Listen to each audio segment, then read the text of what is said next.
Good day and welcome to the Wednesday, April 7th edition of the Islandstats Sports Brief. I'm Earl Basley. It was during the government COVID press conference last evening when Islandstats.com was looking for clarification as to tickets being sold for on-the-water experiences for the upcoming SailGP event. This was the exchange with the Premier. I'm not sure what tickets you can be sold to an event that's taking place on the water, as they're advertising tickets being sold on the water. Tickets sold for what? You're asking information. Earl, just for 1 second. You're asking information on the assumption that I know what you're asking about. So that's what I'm saying. Sold for what? The event village is closed, so there is not going to be a group of persons who will be spectating. Any other type of event, any other type of group or gathering must comply with what the regulations exist right now. And the regulations that exist right now are only for 10 persons in any particular group. So I'm uncertain as to, as I said, I haven't seen what you're asking me, so it'll be difficult for me to respond specifically. So I'm asking, if you want to say specifically, I'm reading from this is what I have, etc., then I can respond to that. But what I have said previously is that the regulations which are in place in the country apply to everyone. They don't apply just to one group or another group or another group. They apply to everyone. And at this point in time, there are no gatherings that are greater than 10 persons. The only places where those things are allowed are, for instance, if you go to a restaurant where people are seated and there's maximum 6 to a table, ventilation, only outdoor dining, those type of things. So the regulations are the same all over the place. I have no idea of which you're speaking to specifically. On the broader level, the question of when will local sports be allowed to return, I guess you're talking about local competitive team sports. And what I would say is that that is always based upon an assessment, which is done from the Ministry of Health. And so where we are is that we are looking to get to a place where we end this outbreak.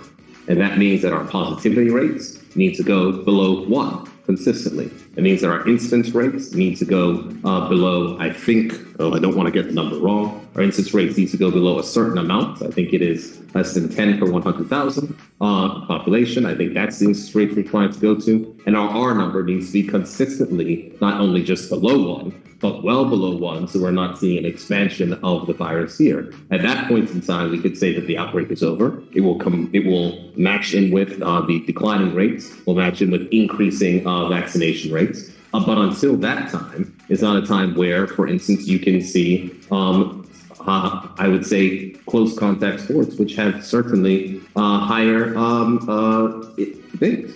Right now, there's tennis that's taking place. There's golf that's taking place. It's not that all sports in the country have been stopped. Golf is taking place, tennis is taking place, things which are not at high risk of transmission. But if you're talking about rugby, or if you're talking about football, those are things where persons are far more closer and there's far more ability for the transmission of a virus. So in saying all of those things, I would say the rules apply to everyone. And if you have specific instances or questions, please go ahead and submit the specific instances and we can attempt to answer. And if there's something that is outside of the law, then that outside of the law will not be allowed. Okay, then I would ask you to log on to SailGP Bermuda and click where they are requesting tickets be sold for the water. That's why I was asking. Okay, so, I'm not making it up. I saw it. Okay, so hold on a second. So you mean people on a boat to watch the race? Yes, they are selling tickets. And that would be subject to the exact same restrictions as people going on a boat to watch humpback whales. No more than 10 allowed to vote under current restrictions. The restrictions apply to all, Earl, and that's what I'm trying to say. So the restrictions are not different. There are not permissions that have been issued for large events, and large event permissions are issued inside of the official gazette. So I get where the question is coming from, inquiring whether or not there's different rules for one, different rules for other. No, the rules are the same. During the show, a walk down memory lane last evening that featured the Dill brothers from the North Village Rams, Cal Dill Sr. was asked, what was it that made them all stay at the club for their careers? I think it was because of family, man. You know, we grew up in all on Gleebrook, and everybody on Gleebrook was part of a big family. And so North Village was the only club I ever thought about playing for, and the only club I ever wanted to play for. And that's it, man. I couldn't wait to put on that red and white jersey, man. You know. I don't know if you guys remember my first game. I was 16 years old. And Norville was playing Wellington Rovers out at BAA.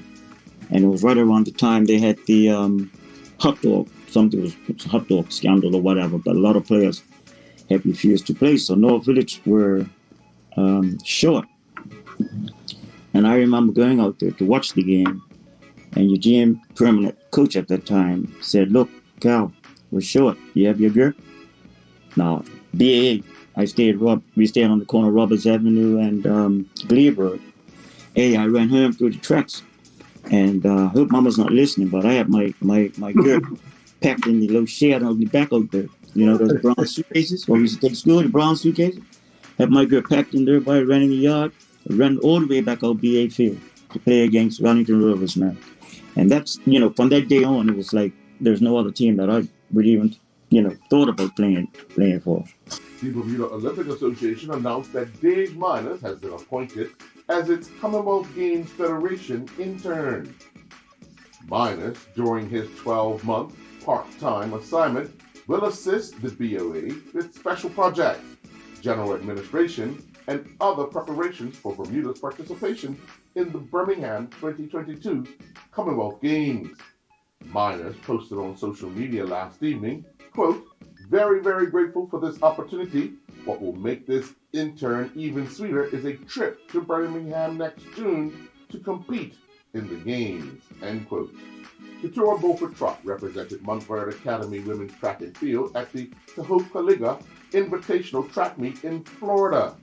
Beaufort Trot was clocked in a time of 12:56, finishing third in Heat 9 of the women's 100 meters, which also saw her finish sixth overall. The Menders Tennis Management's Easterbrook continued at the Fairmount Southampton Tennis Courts yesterday. 3 matches in the B division needed 3 sets to determine a winner. Youngster Tobiah Goodchild defeated former Somerset Cup match captain Jacon Edness 6-3, 3-6, 10-6, while former national team goalkeeper Nigel Burgess got by Alex Lefebvre 7-5, 4-6, 10-5. National team cricketer Trey Menders defeated Matthew Brooks 3-6, 6-3, 10-8. Josiah Van Loo and his teammates returned to action in the UK, playing in 2 friendlies. Van Loo and his West Ham under-13 teammates went down in their first game 5-3 to West Ham's under-14 team.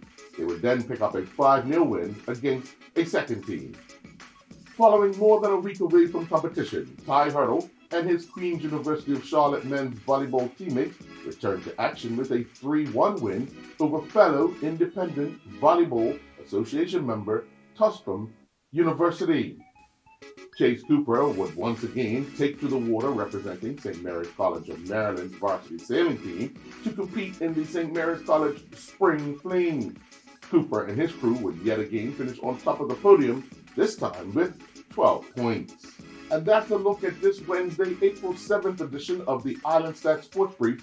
I'm Earl Baisden.